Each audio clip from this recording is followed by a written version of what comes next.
ವೃತ್ತಾಂತವನ್ನು ಹೇ ಭಗವನ್ ಭಾಸ್ಕರ, ಆ ರಹಸ್ಯವನ್ನು ನೀನು ತಿಳಿದಿರುವೆ. ಅಂಧಕಾರದಿಂದ ನನ್ನನ್ನು ಉದ್ಧಾರ ಮಾಡು ದೇವ, ಉದ್ಧಾರ ಮಾಡು.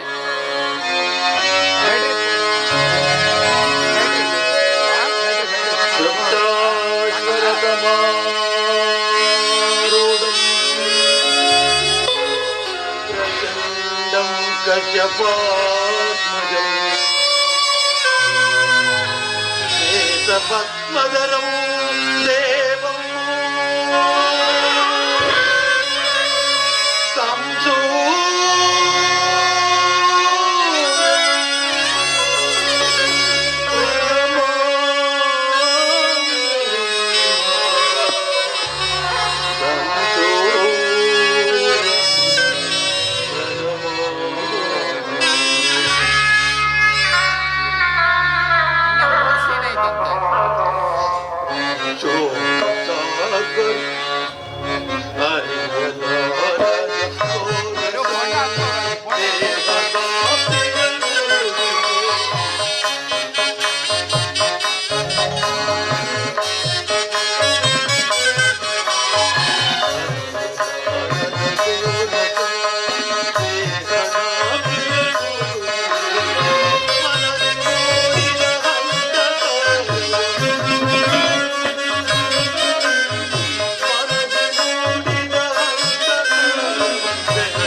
ನನ್ನ ಏಕಾಗ್ರತೆಯನ್ನು ಭಂಗಪಡಿಸಿದ ನೀನು ಯಾರು ತಾಯಿ?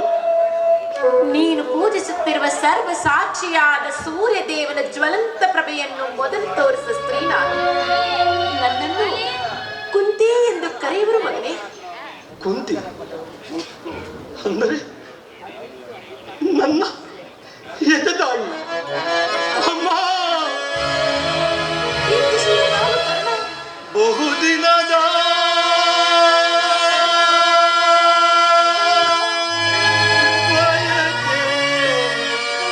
ಒಲಿಸಿದಮ್ಮ,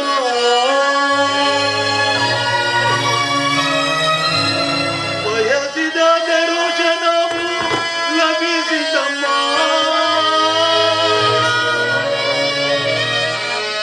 ಬಹುದಿನದ ಬಯಕೆ ಫಲಿಸಿದಮ್ಮ,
ನಾನು ಹುಟ್ಟಿದ ಕೂಡಲೇ ನನ್ನನ್ನು ಗಂಗಾ ನದಿಯಲ್ಲಿ ತೇಲಿಬಿಡಲು ನಾನು ಮಾಡಿದ ಅಪರಾಧವಾದರೂ ಏನು ತಾಯಿ?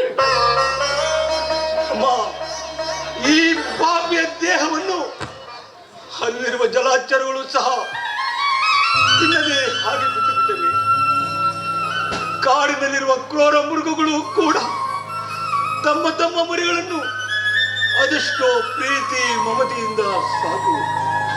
ಹೀಗಿರುವಾಗ ಮನುಷ್ಯ ಮಾತ್ರನಾದ ನಾನು ನಿನಗೆ ಮಾಡಿದ ದ್ರೋಹವಾದರೂ ಏನು ಕೇಳುತ್ತಾರೆ?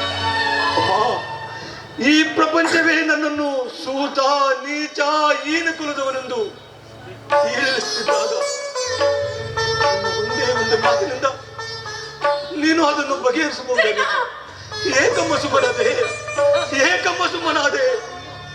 ಪಾಂಡು ವಂಶವೃಕ್ಷಕದಿಂದ ಕಿತ್ತಸಲು ವಿಭಿನ್ನ ಪ್ರಪಂಚದ ಜನಗಳ ಮಧ್ಯೆ ನನ್ನನ್ನು ಏಕಮ್ಮ ಬಿಟ್ಟೆ. ಕರುಣ ಅರ್ಜುನ ಮಧ್ಯೆ ಭೀಕರ ಮೃತ್ಯುಕ ಸೃಷ್ಟಿಸ್ತಾ ಇದೆ. ಮಾತನಾಡುತ್ತಾ ಇದೆ, ಮಾತನಾಡು, ಹೋಗಲಿ ಬಿಡು. ನೀನು ನನ್ನ ಹೆತ್ತ ತಾಯಿ, ದೈವಿಕ ಕೆಲಸ ಮಾಡಲು ನಾನು ನಿನ್ನನ್ನು ದೂಷಿಸಿದರೆ ಪರಮ ಪಾಪಿಯಾಗುವುದು, ಪರಮ ಪಾಪಿಯಾಗುವುದಮ್ಮ. ಅಮ್ಮ, ಈಗಲಾದ್ರೂ ಮಗನೆಂಬ ಮಮಕಾರ ಬಂದಿದೆಯಲ್ಲ, ಕರುಣೆ ತೋರಿ ಬಂದಿಯಲ್ಲ. ಈ ಜನ್ಮದಲ್ಲಿ ನಿನ್ನ ಉಪಕಾರದ ಭಾರವನ್ನು ನಾನು ಹೇಗೆ ಬರೆಯಲ್ಲ ತಾಯಿ, ನಾನು ಹೇಗೆ ಬರೆಯಲ್ಲ?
ಅಮ್ಮ, ಈಗ ತಾನೇ ಶ್ರೀಕೃಷ್ಣ ಪರಮಾತ್ಮನಿಂದ ನೀನು ನನ್ನ ಮಗನೆಂಬ ವಿಚಾರವನ್ನು ತಿಳಿದೆ.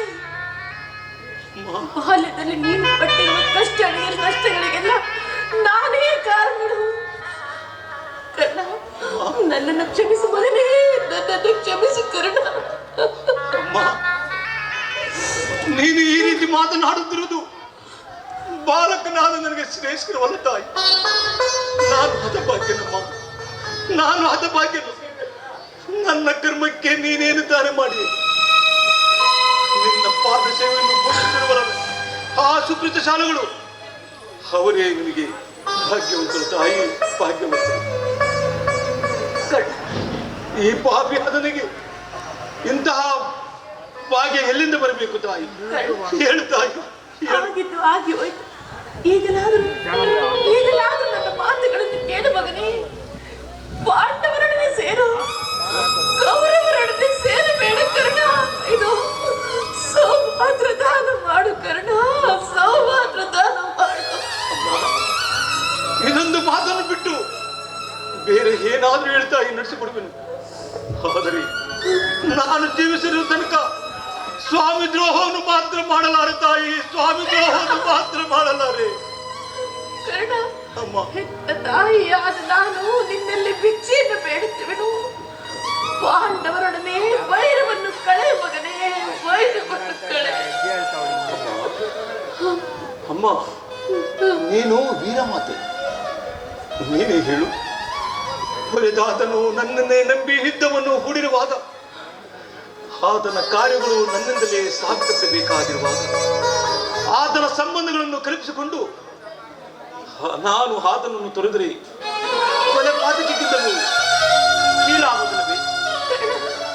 ಆದ್ದರಿಂದ ನನ್ನ ತಂದೆ ತಾತಂದಿರು ನರಕಕ್ಕೆ ಬೀಳಿದರೆ ನಾಳೆ ಹುಟ್ಟಿದ ಮಕ್ಕಳು ಮೊಮ್ಮಕ್ಕಳು ಈ ಕರ್ಣನು ಅಂತಹ ನೀಚನು ಎಂದು ಶಪಿಸದಿರಲಿ. ಅಂತ ಸದ್ಯದ ಸನ್ನಿವೇಶದಲ್ಲಿ ವೀರ ಮಾತೆಯಾದ ನೀನು ನನಗೆ ಇದೇ ಬೋಧನೆ ಮಾಡಮ್ಮ, ಇದೇ ಬೋಧನೆ ಮಾಡು. ಅಮ್ಮ, ಪಾಂಡವರು ನಿನ್ನ ಬೆನ್ನಿಗೆ ಬಿದ್ದ ಸಹೋದರಲ್ಲವೇ ಮಗನೇ? ಹೌದು ತಾಯಿ, ಇರಬಹುದು. ನೀವಾರು ಜನ ಸೇರಿ ಈ ರಾಜ್ಯಭಾರವನ್ನು ಮಾಡುವುದನ್ನು ನೋಡಿ ನಾನು ಸಂತೋಷ ಪಡಬೇಕಲ್ಲವೇ ಕರ್ಣ? ಅಮ್ಮ,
ಸಹೋದರೆಂಬ ಭಾವನೆ ಇದನ್ನು ಅದರಲ್ಲಿ ನನ್ನ ಅಪರಾಧವಿನ ತಾಯಿ.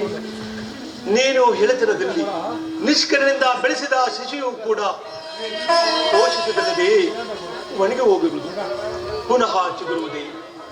ಮಮ ಪಾಂಡವಾಯಿ ಪ್ರಾಣವಿಯಾದಿ ಶ್ರೀಕೃಷ್ಣ ಪರಮಾತ್ಮನು ಅಭಯವನ್ನು ಕೊಟ್ಟಿರುವಾಗ ಅವರ ಪ್ರಾಣಕ್ಕೆ ಬಯಲು ಬಿಡುತ್ತಾಯಿ. ಬಿಡುತ್ತಾಯಿ ನಿನ್ನ ಮತಿಯನ್ನು. ಲೋಕೈಕ ವೀರನಾದ ನೀನು ಮತ್ತು ಆ ದುರ್ಯೋಧನು ಪಾಂಡವರನ್ನು ಯುದ್ಧ ಮಾಡಬೇಕಾದ್ರೆ ನಾನು ಚಿಂತಿಸದೆ ಹೇಗೆ ತಾನೇ ಇರಲಿ? ಅಮ್ಮ, ಈ ಕರ್ಣನು ಅಂತಹ ನೀಚನಲ್ಲ ತಾಯಿ. ಪೌರುಷ ಇರುವ ತನಕ ಹೋರಾಡಿ ನನ್ನ ಸ್ವಾಮಿಗಾಗಿ ಕಾದು ಬಿಡುವುದು. ಅಮ್ಮ, ಆದನು ನನ್ನಲ್ಲಿಟ್ಟಿರುವ ವಿಶ್ವಾಸವನ್ನು ನೀನೇನು ಬಲ್ಲೆ ತಾಯಿ.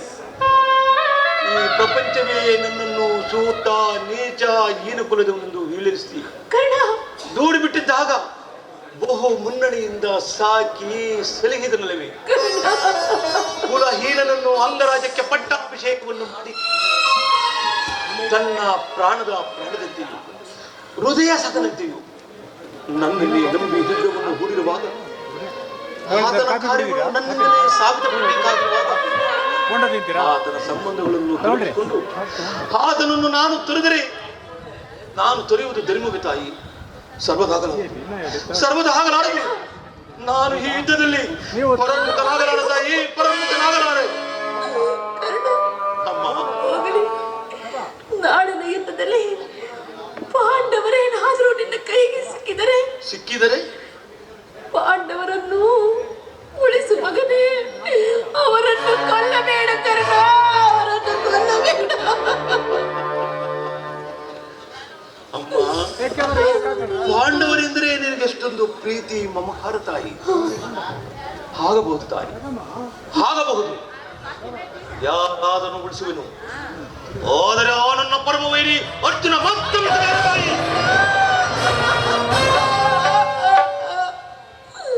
ಹೌದು ತಾಯಿ, ಆತನೊಡನೆ ಯುದ್ಧ ಮಾಡುವುದು ನನ್ನ ಸ್ವಾಮಿ ನೋಡಿ ಸಂತೋಷ ಪಟ್ಟರೆ ಆಗ ನನ್ನ ಜನ್ಮವು ಸಾರ್ಥಕ. ಅರ್ಜುನನ ಮೇಲೆ ನಿನಗೇಕೆಯಾ ಇಷ್ಟೊಂದ ದ್ವೇಷ? ಹೌದು ತಾಯಿ, ಅರ್ಜುನನೊಡನೆ ನಾನು ಯುದ್ಧ ಮಾಡುವುದು ನನ್ನ ಸ್ವಾಮಿ ನೋಡ ಸಂತೋಷ ಪಟ್ಟರೆ ಆಗ ನನ್ನ ಜನ್ಮವು ಸಾರ್ಥಕವಾಗುವುದು. ಅಮ್ಮ, ಈ ಪ್ರಪಂಚದಲ್ಲಿ ನಮ್ಮಿಬ್ಬರಲ್ಲಿ ಒಬ್ಬರಿಗೆ ಮಾತ್ರ ಸ್ಥಾನ. ಹೌದು ತಾಯಿ, ಅರ್ಜುನನಿಂದ ನಾನೇ ಮೃತಪಟ್ಟನು. ನನ್ನಿಂದ ಅರ್ಜುನನೇ ಮೃತಪಟ್ಟನು. ನಿನಗೆ 5 ಜನ ಮಕ್ಕಳು ಉಳಿದೇ ಬಂದ ಸಾಯಿ, ಉಳಿದೇ ಬಿಡುತ್ತಾಯಿ. ಅಮ್ಮ, ಹೋಗಲಿ. ಕಡೆಯದಾಗಿ ನನ್ನ ಮಾತನ್ನಾದರೂ ನಡೆಸಿಕೊಡುವಿಯಾ ಮಗನೇ? ಅಮ್ಮ, ಈಗಲಾದರೂ ನನ್ನ ಹೆತ್ತ ತಾಯಿಯ ಋಣವನ್ನು ತಿಳಿಸುವುದು. ನಡೆಸಿಕೊಡುವಿಯಾ? ಸತ್ಯವಾಗಲು ನಡೆಸಿಕೊಡುತ್ತಾಯಿ. ಜನನಿ ನಿನ್ನ ಮಗದಿವನು ಉಸಿಯ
ಕುಮಾರ, ಅಮ್ಮ ಕರ್ಣ, ಹೇಳ್ತಾಯಿ. ನಾಳಿನ ಯುದ್ಧದಲ್ಲಿ ನೀನು, ನಾಳಿನ ಯುದ್ಧದಲ್ಲಿ ನಾನು, ನಾಳಿನ ಯುದ್ಧದಲ್ಲಿ ನೀನು, ನಾಳಿನ ಯುದ್ಧದಲ್ಲಿ ನಾನು, ನೀನು ನಾನು ದೊಡ್ಡ ಬಾಣವನ್ನು ಪುನಃ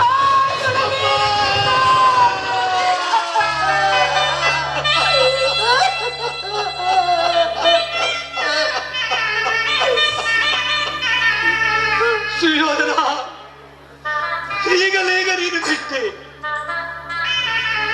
ಅಷ್ಟು ಪಾಲಕರೇ, ಮನೋಮುನಿಗಳೇ, ಸೂರ್ಯಚಂದ್ರಾದಿಗಳೇ, ನೀವೇ ನೀವೇ ನನ್ನ ಸ್ವಾಮಿಯನ್ನು ಕಾಪಾಡಬೇಕು. ಇಂದ್ರನು ಮೋಸದಿಂದ ನನ್ನ ವಜ್ರ ಕವಚವನ್ನು ಅಪಹರಿಸಿದನು. ಆತನ ದುರದೃಷ್ಟಕ್ಕೆ ಸರಿಯಾಗಿ ವಿದುರನು ಸಭೆಯಲ್ಲಿ ಬಿಲ್ಲನ್ನು ಮುರಿದು ಬಿಸಾಡಿದನು. ಶ್ರೀಕೃಷ್ಣ ಪರಮಾತ್ಮನು ನನ್ನ ಜನ್ಮ ವೃತ್ತಾಂತವನ್ನು ತಿಳಿಸಿ ನನ್ನ ಹೃದಯದ ಸ್ಥೈರ್ಯವನ್ನೇ ಕಿತ್ತುಕೊಂಡನು. ಈಗ ನನ್ನ ಹೆತ್ತ ತಾಯಿ ಬಂದು, ಮಗನೇ ಮಗನೇ, ದೊಡ್ಡ ಬಾಣವನ್ನು ಪುನಃ ತೊಳಬೇಡವೆಂದು ವಾಗ್ದಾನ ಕೊಡ್ತಿರುವುದು. ಪ್ರಪಂಚ, ದೈವ ಎಲ್ಲವೂ ಸಂಚು ಮಾಡುತ್ತಿರುವುದು. ಮಾಡಲಿ ಮಾಡಲಿ, ಪೌರುಷರಿವ ತನಕ ಹೋರಾಡಿ ಆ ನನ್ನ ಸ್ವಾಮಿಗಾಗಿಯೇ ಕಾದು ಮುಡಿ, ಆ ನನ್ನ ಸ್ವಾಮಿಗಾಗಿಯೇ ಕಾದು ಮುಡಿ. ಅಮ್ಮ ಅಮ್ಮ, ಶ್ರೀಕೃಷ್ಣನ ಕುಟಲೋಪಾಯವು ಪರಿಸ್ಥಿತಿ. ಈ ಯುದ್ಧದಲ್ಲಿ ನಮಗೆ ಜಯವಿಲ್ಲ, ನಿಮ್ಮ ಸಂತೋಷ ಉಂಟಾಗುತ್ತಾರೆ. ಮಾತಿನಲ್ಲಿ ಸಂದೇಹವಿಲ್ಲ ತಾನೆ ಕರ್ಣ? ಅಮ್ಮ, ನೀ ಹೆತ್ತ ಮಗನ ಮೇಲೆ ಎತ್ತ ಕರುಳಿನ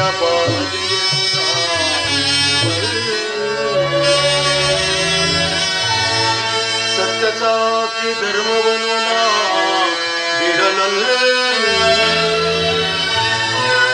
ಕಟ್ಟ ಕಡೆಯೋ ಧರ್ಮದಾಗಿಯೇ ನಾ ಕಾಲಿಡಲೊಲ್ಲೆ.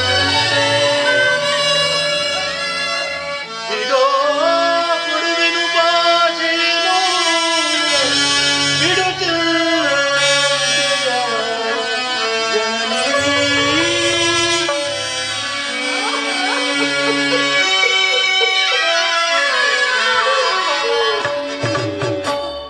ಸಂತೋಷ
ಹೋಗಿ ಅಮ್ಮ ಅಮ್ಮ ಕರೆದೆಯ ಮಗನೇ? ಹೀಗೆ ಬಾ ತಾಯಿ. ಕರ್ಣ, ಅಮ್ಮ, ಇಂದು ನನ್ನ ಪ್ರಥಮ ದರ್ಶನವೇನೂ ಆಯಿತು. ಪುನಃ ಈ ಜನ್ಮದಲ್ಲಿ ನಿನ್ನನ್ನು ನೋಡುವ ಭಾಗ್ಯ ನನಗೆ ಲಭಿಸುವುದೋ ಇಲ್ಲವೋ ಕಾಣಿ. ಹಾಗನ್ನು ಬೇಡ ಕರ್ಣ. ಅಮ್ಮ, ಕರೆಯದಾಗಿ ನನ್ನದೊಂದು ಮಾತನ್ನು ನಡೆಸಿಕೊಡುವೆ ತಾಯಿ. ಅದೇನು ಹೇಳು ಕರ್ಣ. ಶ್ರೀಕೃಷ್ಣ ಪಾದದಾಣೆಗೂ ಅದನ್ನು ಮಾಡಿ ಹೇಳು ಕರ್ಣ. ಅಮ್ಮ, ಈ ಯುದ್ಧವು ಮುಗಿಯುವುದು ನಾನು ನಿನ್ನ ಮಗನೆಂಬ ವಿಚಾರ. ಕರ್ಣ, ಹೌದು ತಾಯಿ, ಯಾರೆಲ್ಲ ಹೇಳಿಬಿಡ ತಾಯಿ. ಅಯ್ಯೋ, ದೈವವಶ ದೈವವಶ.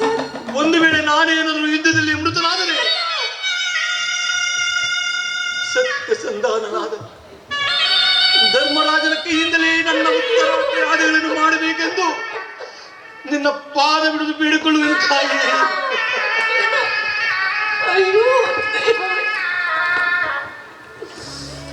ಇಂತಹ ಸಾಮ್ರಾಜ್ಯವು ಉಳಿಯುವುದಾದರೆ ಅಂತಹ ಸಾಮ್ರಾಜ್ಯವು ನಾಶವಾಗಿ ಹೋಗಲಿ, ನಾಶವಾಗಿ ಹೋಗಲಿ, ನಾಶವಾಗಿ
ಮನುಷ್ಯನು ಬದುಕಿದ್ದರು ವ್ಯರ್ಥ. ಹೇ ವಿಧಿ, ಹೇ ವಿಧಿ.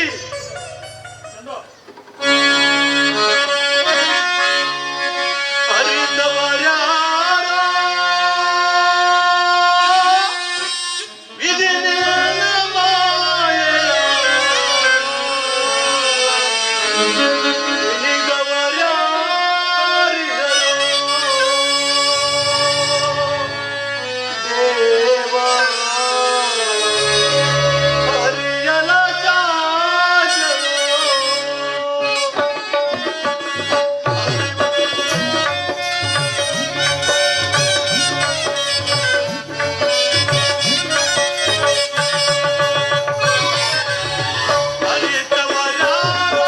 ವಿಧಿ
ತೋರಿಸಲು ಹೋದ. ಧೂಮಕೇತುವಿನಂತೆ ನಕ್ಷತ್ರಗಳು ಒಂದೆರಡು ಭೂಮಿಗೆ ಉರುಳುತ್ತಿರುವುದು. ಆ ಈಶ್ವರ, ಈ ಗಾಂಧಾರಿಯ ಲಾಟದಲ್ಲಿ ಇನ್ನೇನು ತಾನೇ ಬರದಿರುವೆ ದೇವ.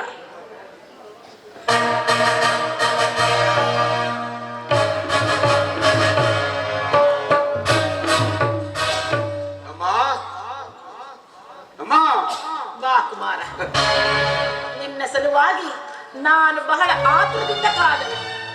ರಾತ್ರಿಯೆಲ್ಲವೂ ನಿದ್ದೆಯಿಲ್ಲ. ಬೆಳಕು ಹರಿಯುತ್ತಿದ್ದಂತೆ ದುರ್ವಿಧಿ ಪರಂಪಗಳು. ಬಾ, ನನ್ನ ಸಮೀಪದಲ್ಲಿ ಮೊಣಕಾಲೂರಿಕೊಂಡು ಕುಳಿತುಕೋ.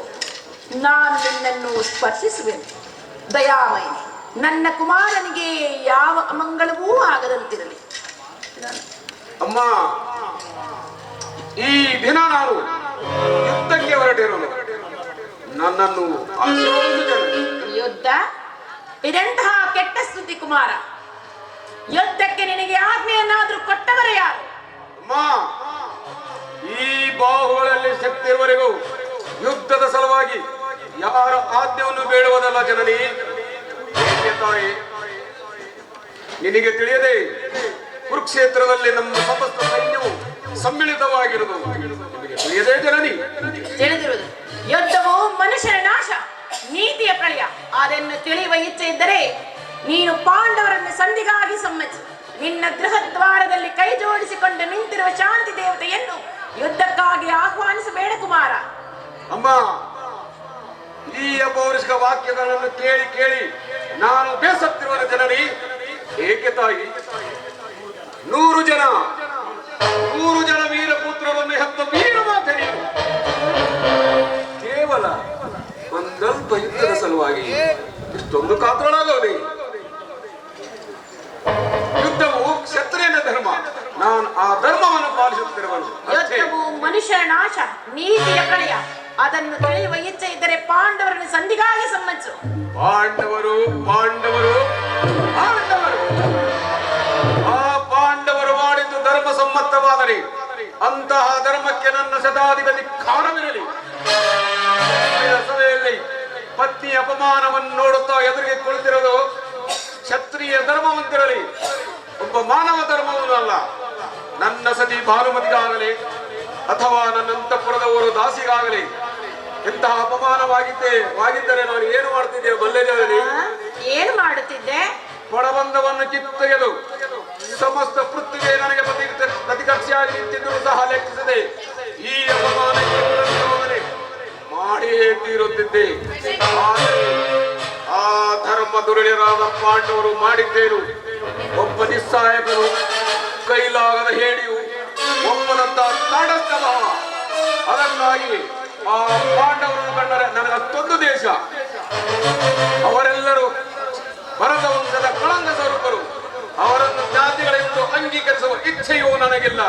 ಅವರೆಲ್ಲರನ್ನು ಸಮೂಲನವಾಗಿ ನಾಶ ಮಾಡಿ ಶಂತನು, ದುಶ್ಶಾಂತಾದಿ ನಮ್ಮ ಪೂರ್ವಜನರ ಪುಣ್ಯ ಸ್ಫೂರ್ತಿಯ ಕಳಕದಿಂದ ಉದ್ಧಾರ ಮಾಡುವುದೇ ಉದ್ದೇಶ. ಅದಕ್ಕಾಗಿ ನಾನು ದೀಕ್ಷಾಬದ್ಧನಾಗಿರುವನು. ನನ್ನನ್ನು ಆಶೀರ್ವದಿಸು ಜನನಿ. ಇಂತಹ ಜ್ಞಾತಿ ಹಿಂಸೆಗೆ ನನ್ನ ಶುಭ ಕಾಮನೆಗಳು ನಿನಗೆ ಅಗತ್ಯವೇನು? ಅದನ್ನು ನೀನು ಹೊಂದಲಾರೆ. ಹೋಗು, ಹೊರಟು ಹೋಗು. ಅಮ್ಮ, ಮಾತೃವಾಕ್ಯವನ್ನು ತಿರಸ್ಕರಿಸಿದ ಮಹಾಪಾಪವು ನನಗೆ ಕಟ್ಟಿಟ್ಟ ಬುದ್ಧಿಯಾದರೂ ಸರಿ. ಆದರೆ ಆ ನನ್ನ ವೈರಿಗಳಾದ ಪಾಂಡವರನ್ನು ನಾನು ಯುದ್ಧಕ್ಕೆ ಆಹ್ವಾನಿಸಿರುವೆನು. ನೀನು ಆಹ್ವಾನಿಸುತ್ತಿರುವುದು ಯುದ್ಧವನ್ನಲ್ಲ, ಮೃತ್ಯುವನ್ನು. ಅಮ್ಮ, ಹಸ್ತಿನಾವತಿಯ ರಕ್ತದ ಸಿಂಹಾಸನ ರಕ್ತದ ಕೋಡಿಯಲ್ಲಿ ಹರಿದು ಹೋಗುವುದು. ಭಾರತದ ಸುಮಂಗಲಿಯರೆಲ್ಲ ತಮ್ಮ ಮಾಂಗಲ್ಯವನ್ನು ನಿಲ್ಲುವರು. ರಕ್ತ ಸಿಂಹಾಸನ ರಕ್ತದ ಕೋಡಿಯಲ್ಲಿ ಹರಿದು ಹೋಗುವುದು. ಅಯ್ಯೋ, ನೀನೇನು ಮಾನವನೋ ಅಥವಾ ದಾನವನೋ? ಅಮ್ಮ, ಈ ಕ್ಷಣದಿಂದ ನಾನು ಮಾನವರಲ್ಲ ಜನನಿ, ಮಹಾನ ರೂಪದ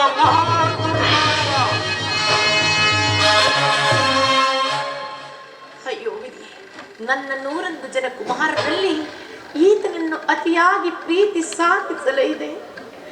ಇಂತಹ ವಿಧಿಯನ್ನು ಬರೆದಿರುವೆಯಲ್ಲ ದೇವ. ಬಾ ಕುಮಾರ, ನನ್ನೆದುರಿನಲ್ಲಿ ಮೊಣಕಾಲೂರಿಸಿಕೊಂಡು ಕುಳಿತುಕೋ.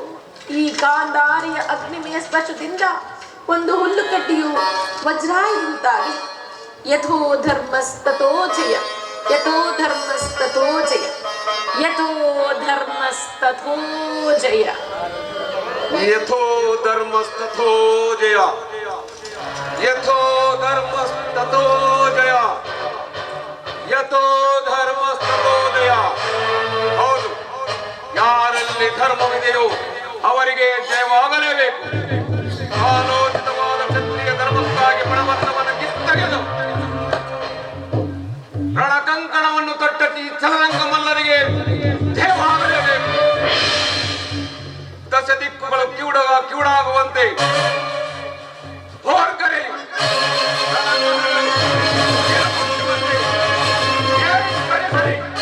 ರಣಕಾಹಳಗಳು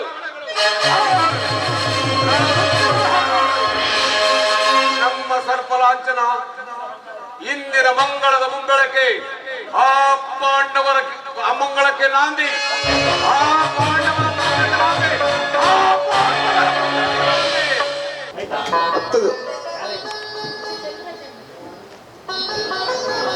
10 ದಿನಗಳ ಗೌರವವಿದ್ದ ಸಲುವಾಗಿ ಭೀಷ್ಮನು ಪರಾಭವಿಸಿದನು. ಅಗ್ರಜ, ವ್ಯೂಹದ ಮಹಾದ್ವಾರದಲ್ಲಿ ಸ್ವಯಂ ದ್ರೋಣರೇ ಧನುರ್ಧಾರಿಯಾಗಿ ನಿಂತಿರುವರು. ಅವರನ್ನು ಜಯಿಸುವುದು, ಯುದ್ಧವನ್ನು ಭೇದಿಸುವುದು ಯಾರಿಂದಲೂ ಸಾಧ್ಯವಿಲ್ಲ. ನಿನ್ನೆಯ ದಿನ ನಾನು ಪ್ರಯತ್ನಿಸಿ ಹಿಂತಿರುಗಿದೆನು. ಕೃಷ್ಣಾರ್ಜುನರು ಇಲ್ಲಿದ್ದರೆ ಚೆನ್ನಾಗಿರುತ್ತಿತ್ತು. ಕೃಷ್ಣಾರ್ಜುನರು ಮತ್ತೊಂದು ಪಾರ್ಶ್ವದಲ್ಲಿ ಶಸ್ತ್ರೋಪಕರಣವೇ ಕಾದಾಡುತ್ತಿರುವರು. ಅವರು ಬೇಗ ಬರುವ ಸಂಭವವೇ ಕಾಣುತ್ತಿಲ್ಲ. ಇದರ ಉಪಾಯ ಏನು ಭೀಮಸೇನ? ಅಣ್ಣ, ಇದಕ್ಕೊಂದು ಒಳ್ಳೆಯ ಉಪಾಯವನ್ನು ಯೋಚಿಸಲೇಬೇಕು. ಇಲ್ಲದಿದ್ದರೆ ನಮಗೆ ಅಪಜಯವು ಖಂಡಿತ.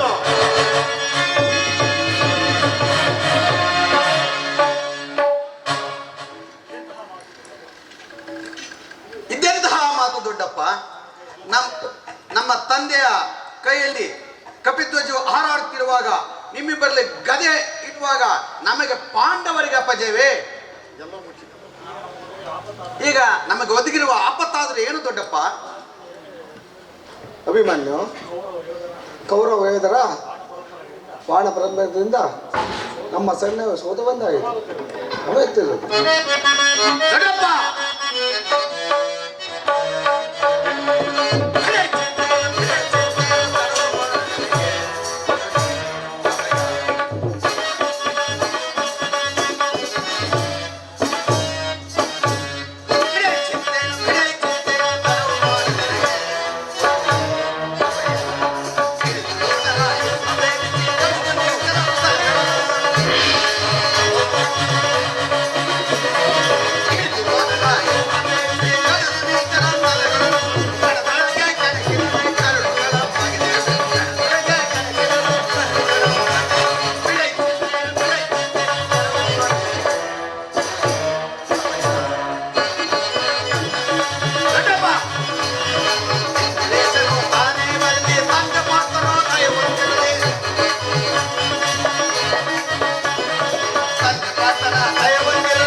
ದೊಡ್ಡಪ್ಪ, ನಮಗೆ ಒದಗಿರುವಂತಹ ಆಪತ್ತಾದ್ರೂ ಏನು ದೊಡ್ಡಪ್ಪ? ಬಾಪು ಕುಮಾರ, ನೀನು ನಮ್ಮ ವಂಶದ ಗೌರವ ಸ್ವರೂಪವೇನು?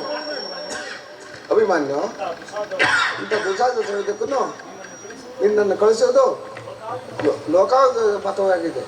ದೊಡ್ಡಪ್ಪ, ನಾನು ಚಿಕ್ಕವನೆಂದು ನೀವು ಈ ರೀತಿ ಹೇಳುತ್ತಿರುವಿರಾ? ನಿಮ್ಮ ಕಣ್ಣಿನ ಮುಂದೆ ನಿಂತಿರುವ ಈ ಪಾರ್ಥಿವ ದೇಹವು ಚಿಕ್ಕವದಿರಬಹುದು, ಆದರೆ ಅದರೊಳಗಿನ ಜೀವಜ್ಯೋತಿಯು ಚಿಕ್ಕದ್ದಲ್ಲ. ಈಗ ನನಗೆ ಅಂತಹ ಸಂದರ್ಭ ಒದಗಿ ಬಂದಿದೆ. ಯುದ್ಧ ಒದಗಿದಾಗ ಹೋರಾಡುವುದೇ ಕ್ಷತ್ರಿಯ ಧರ್ಮ. ಮರಣ ಕಂಜಿ ಅಡಿಗೆ ಮನೆಯಲ್ಲಿ ಕಾಯಿರುವುದಕ್ಕಾಗುವುದಿಲ್ಲ ದೊಡ್ಡಪ್ಪ. ನಾನು ತಾಯಿಯ ಗರ್ಭದಲ್ಲಿರುವಾಗಲೇ ಆ ಚಕ್ರವ್ಯೂಹವನ್ನು ಭೇದಿಸುವ ಉಪಾಯವನ್ನು ನಾನು ತಿಳಿದಿರುವನು. ಈಗ ಅದಕ್ಕೆ ಸಮಯ ಒದಗಿ ಬಂದಿರುವುದು. ಅದಕ್ಕಾಗಿಯೇ ನಿಮ್ಮಲ್ಲಿಗೆ ನಾನು ಬೇಡಲು ಬಂದಿರುವನು. ಅದಕ್ಕೋಸ್ಕರ ನೀವು ಆಗ ತಿಳಿಯುವರು ಪಾರ್ಥನ ಮಗನ ಪಾರ್ಥನಷ್ಟೇ ಪರಾಕ್ರಮಶಾಲಿ. ನಾನು ಮಾಡುವ ಸಾಹಸವನ್ನು ನೋಡಿ ನನ್ನ ತಂದೆಯಾದ ಜನೇಂದ್ರನು ಆನಂದ ಪಡಲಿ, ನನ್ನ ತಾಯಿಯಾದ ಸುಭದ್ರೆಯು ಸಂತೋಷ ಪಡಲಿ. ಯುದ್ಧ ಒದಗಿದಾಗ ಹೋರಾಡುವುದೇ ಶಾಸ್ತ್ರ ಧರ್ಮ. ಅಗ್ರಜ, ಅಭಿಮನ್ಯುವ ಪ್ರಾರ್ಥನೆಯನ್ನು ನಿರಾಕರಿಸಬೇಡ. ಭೀಮಸೇನ, ನಿನ್ನ ಇಷ್ಟದಂತೆ ಆಗಲಿ.